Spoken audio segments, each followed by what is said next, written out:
ಜಮ್ಮು ಮತ್ತು ಕಾಶ್ಮೀರವನ್ನ ನೆನೆಸಿಕೊಂಡ್ರೆ ಉಗ್ರರ ಅಟ್ಟಹಾಸ, ಭಯೋತ್ಪಾದಕರ ರಾಜ್ಯಭಾರ ಅಂತಾನೆ ಹೇಳ್ಬೋದು. ಹಾಗಾದ್ರೆ ಈಗಿನ ಜಮ್ಮು ಮತ್ತು ಕಾಶ್ಮೀರ ಹೇಗಿದೆ ಅನ್ನೋದನ್ನ ನೋಡೋಣ. ಇದೇ ಹೊತ್ತಿನ ವಿಶೇಷ ಕಾರ್ಯಕ್ರಮ ನೆಹರು ಮಾಡಿದ್ದ ಮಹಾಪ್ರಮಾದಗಳು. ನಾನು ವಿಜಯಲಕ್ಷ್ಮಿ.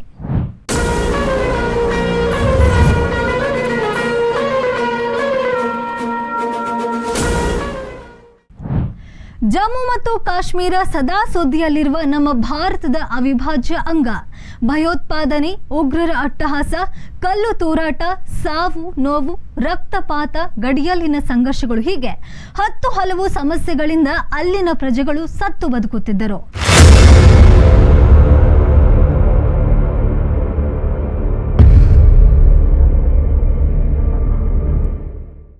ಉಗ್ರರ ಅಟ್ಟಹಾಸಕ್ಕೆ ನಲುಗಿ ಹೋಗಿದ್ದರು. 370 ಆರ್ಟಿಕಲ್ ರದ್ದಾದ ನಂತರ ಜಮ್ಮು ಮತ್ತು ಕಾಶ್ಮೀರದಲ್ಲಿ ಹಲವು ಬದಲಾವಣೆಗಳನ್ನು ಕಂಡಿದ್ದವು. 1990ರ ಪರಿಸ್ಥಿತಿ ಈಗ ಸಂಪೂರ್ಣವಾಗಿ ಬದಲಾಗಿದೆ. ಜಮ್ಮು ಮತ್ತು ಕಾಶ್ಮೀರದಲ್ಲಿ ಇದೀಗ ಅಲ್ಲಿನ ವಾತಾವರಣ ದಿನೇ ದಿನೇ ಬದಲಾಗುತ್ತಿದೆ. ನಿರಂತರವಾಗಿ ಭಯೋತ್ಪಾದಕರ ಅಟ್ಟಹಾಸದಿಂದ ಜಮ್ಮು ಮತ್ತು ಕಾಶ್ಮೀರ ತತ್ತರಿಸಿ ಹೋಗಿತ್ತು. ಇತ್ತೀಚೆಗೆ ಕಾಶ್ಮೀರಿ ಪಂಡಿತರ ಸರಣಿ ಹತ್ಯೆಗಳಿಂದಲೂ ಕೂಡ ನಲುಗಿ ಹೋಗಿತ್ತು. ಸಾವಿರಾರು ಮಂದಿ ಸರ್ಕಾರಿ ನೌಕರರು ಜಮ್ಮು ಕಾಶ್ಮೀರವನ್ನ ಬಿಟ್ಟು ಹೋಗಿದ್ದರು. ಕಾಶ್ಮೀರಿಗಳು ಬೇರೆ ಬೇರೆ ಪ್ರದೇಶಗಳಿಗೆ ವಲಸೆ ಹೋಗುತ್ತಿದ್ದರು. ಪ್ರಧಾನಿ ನರೇಂದ್ರ ಮೋದಿ ನೇತೃತ್ವದ ಬಿಜೆಪಿ ಆಡಳಿತಕ್ಕೆ ಬಂದ ಮೇಲೆ ಜಮ್ಮು ಕಾಶ್ಮೀರದ ವಾತಾವರಣ ಇದೀಗ ಸಂಪೂರ್ಣವಾಗಿ ಬದಲಾಗಿದೆ.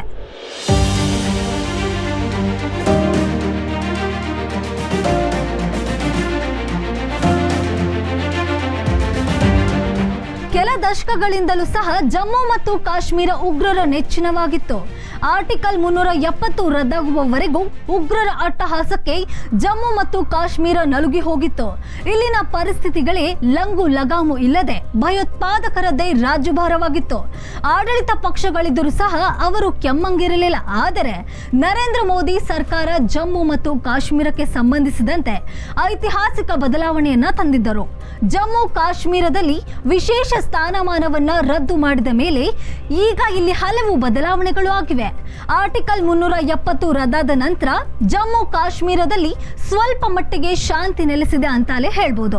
ಸುಮಾರು ದಶಕಗಳ ಕಾಲ ಅಲ್ಲಿ ಜನನಾಯಕರೇ ಕಣಿವೆ ರಾಜ್ಯವನ್ನ ಹದಗೆಡಿಸಿದ್ದರು. ಜಮ್ಮು ಮತ್ತು ಕಾಶ್ಮೀರಕ್ಕಾಗಿ ಭಾರತ ಮತ್ತು ಪಾಕಿಸ್ತಾನದ ನಡುವಿನ ಸಂಘರ್ಷ ಇವತ್ತು ನೆನ್ನೆಯದಲ್ಲ, ಶತಮಾನಗಳಿಂದಲೂ ಸಹ ಎರಡು ದೇಶಗಳ ಸಂಘರ್ಷ ನಡೆಯುತ್ತಲೇ ಇದೆ. ಇಂದಿಗೂ ಸಹ ಕಣಿವೆ ರಾಜ್ಯಗಳಿಗಾಗಿ ಕಿತ್ತಾಟಗಳು ನಡೆಯುತ್ತಲೇ ಇವೆ.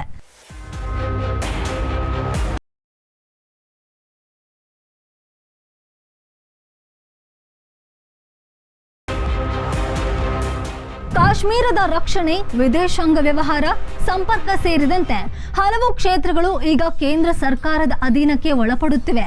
ಇಲ್ಲಿನ ಪಕ್ಷಗಳು ನಿಯಮ ಮೀರಿ ಆಚೀಚೆ ಸರಿಯುವಂತಿಲ್ಲ. ಇಷ್ಟಾದರೂ ಸಹ ಜಮ್ಮು ಮತ್ತು ಕಾಶ್ಮೀರದಲ್ಲಿ ಸಮಾಜದ ಸ್ವಾಸ್ಥ್ಯ ಕೆಡುತ್ತಲೇ ಇದೆ. ಇತ್ತೀಚೆಗೆ ನಡೆದ ಕಾಶ್ಮೀರಿ ಪಂಡಿತರ ಹತ್ಯೆಗಳೇ ಇದಕ್ಕೆ ಉದಾಹರಣೆ. ಕಾಶ್ಮೀರದಲ್ಲಿ ಉಗ್ರರು ಪಂಡಿತ ಹಾಗೂ ಹಿಂದೂ ಸಮುದಾಯವನ್ನ ಟಾರ್ಗೆಟ್ ಮಾಡಿ ದಾಳಿ ಮಾಡುತ್ತಿದ್ದರು. ಆದರೆ ಈ ವರ್ಷ ಅಂದ್ರೆ 2023ರಲ್ಲಿ ಯಾವುದೇ ಅನಾಹುತಗಳು, ದುರಂತಗಳು, ರಕ್ತಪಾತಗಳು ನಡೆದಿಲ್ಲದಿರುವುದು ಮೆಚ್ಚಲೇಬೇಕು. ಅಮಿತ್ ಶಾ ಕೇಂದ್ರ ಗೃಹ ಸಚಿವರಾದ ನಂತರ ಜಮ್ಮು ಮತ್ತು ಕಾಶ್ಮೀರದ ವಿಶೇಷ ಸ್ಥಾನಮಾನ ಆರ್ಟಿಕಲ್ 370 ರದ್ದು ಮಾಡಲಾಗಿತ್ತು. ಬಳಿಕ ಜಮ್ಮು ಮತ್ತು ಕಾಶ್ಮೀರ ಲಡಾಖ್ ಅನ್ನ ಕೇಂದ್ರಾಡಳಿತ ಪ್ರದೇಶವನ್ನಾಗಿ ಘೋಷಣೆ ಮಾಡಲಾಗಿದೆ. ಇದಾದ ನಂತರ ಕಣಿವೆ ರಾಜ್ಯದ ಮೇಲೆ ಕೇಂದ್ರ ಸರ್ಕಾರ ಮಹತ್ತರ ಬದಲಾವಣೆ ಮಾಡಿದೆ. ಪ್ರತಿದಿನ ಕಲ್ಲು ತೂರಾಟ, ಭಯೋತ್ಪಾದಕರ ಘೋಷಣೆಗಳು, ಬಾಂಬ್ ಸ್ಫೋಟ, ಗುಂಡಿನ ದಾಳಿ ನಡೆಯುತ್ತಿದ್ದ ರಾಜ್ಯದಲ್ಲಿ ಈಗ ಶಾಂತಿ ನೆಲೆಸಿದೆ. ಉಗ್ರ ಚಟುವಟಿಕೆಗಳು, ದಾಳಿಗಳು ಕಡಿಮೆ ಆಗಿವೆ.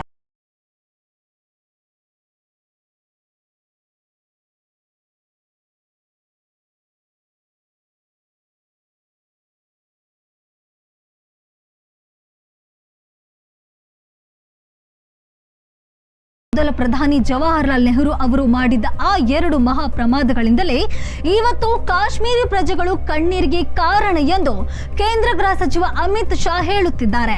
ಅಂದು ನೆಹರೂರವರ ಆತುರದ ನಿರ್ಧಾರಗಳಿಂದಲೇ ಇವತ್ತು ನಾವು ಅನುಭವಿಸುತ್ತಿದ್ದೇವೆ ಎಂದು ಲೋಕಸಭೆಯಲ್ಲಿ ಅಮಿತ್ ಶಾ ಅವರ ವಾದವಾಗಿದೆ. ಆತುರದ ಪ್ರಮಾದಗಳಿಂದ ಇವತ್ತು ನಮ್ಮದೇ ಭೂಮಿಯನ್ನ ಬಿಟ್ಟುಕೊಡುವಂತಾಗಿದೆ ಎಂದರು.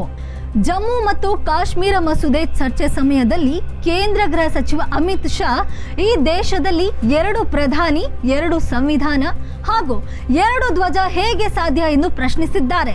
ಯಾರು ಅದನ್ನ ಮಾಡಿದ್ದಾರೋ ಇದು ಬರೀ ತಪ್ಪಲ್ಲ, ಪ್ರಮಾದ.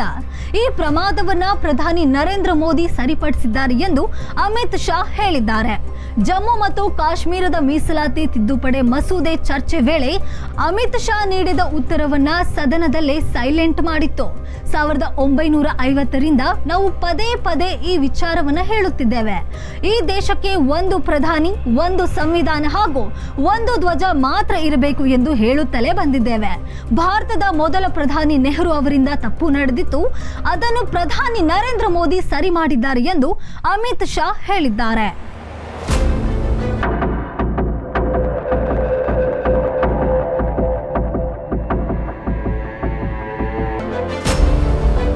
ಕಾಶ್ಮೀರ ಸಮಸ್ಯೆಗೆ ಸಂಬಂಧಿಸಿ ಜವಾಹರ್ಲಾಲ್ ನೆಹರು ಮತ್ತು ಸರ್ದಾರ್ ಪಟೇಲರಿಗೂ ಹಲವು ಸಲ ಭಿನ್ನಾಭಿಪ್ರಾಯಗಳು ಎದುರಾಗಿದ್ದವು.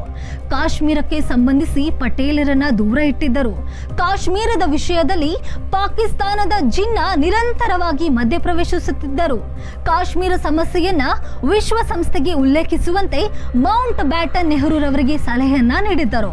ಈ ವಿಚಾರವಾಗಿ ಸರ್ದಾರ್ ಪಟೇಲರು ಆಗಲೇ ವಿರೋಧಿಸಿದ್ದರು. ಅಂದಿನಿಂದ ಇಂದಿನವರೆಗೆ ಕಾಶ್ಮೀರ ಸಮಸ್ಯೆ ಆಗಾಗ ಉದ್ಭವಿಸುತ್ತಲೇ ಇದೆ.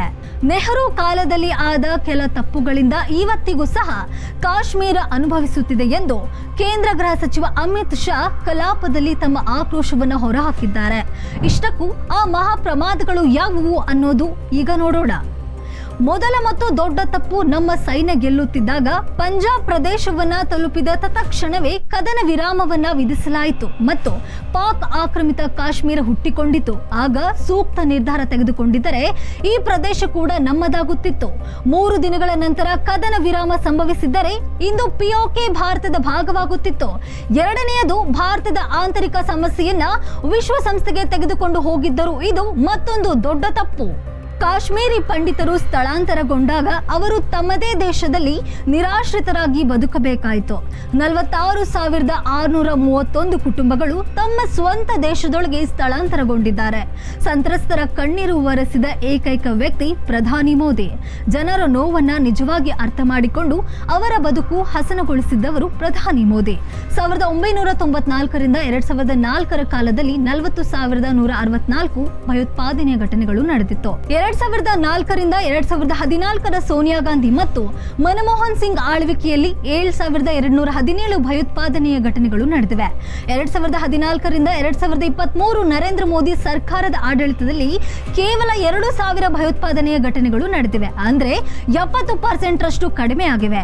ಒಟ್ಟಾರೆ ಹೇಳಬೇಕೆಂದ್ರೆ ಪ್ರಧಾನಿ ನರೇಂದ್ರ ಮೋದಿಯವರು ಅಧಿಕಾರಕ್ಕೆ ಬಂದ ಮೇಲೆ ದೇಶ ಆರ್ಥಿಕವಾಗಿ, ಸಾಮಾಜಿಕವಾಗಿ, ಶೈಕ್ಷಣಿಕವಾಗಿ, ಮುಖ್ಯವಾಗಿ ದೇಶದ ರಕ್ಷಣೆ ವಿಚಾರದಲ್ಲಿ ಹಲವು ಬದಲಾವಣೆಗಳನ್ನು ತಂದಿದ್ದಾರೆ. ದೇಶ ಸುಭಿಕ್ಷ ಸಮೃದ್ಧಿಯಾಗಿರಲು ಏನು ಬೇಕೋ ಅದನ್ನೆಲ್ಲ ಪ್ರಧಾನಿ ಮೋದಿ ಅವರು ಮಾಡುತ್ತಿದ್ದಾರೆ.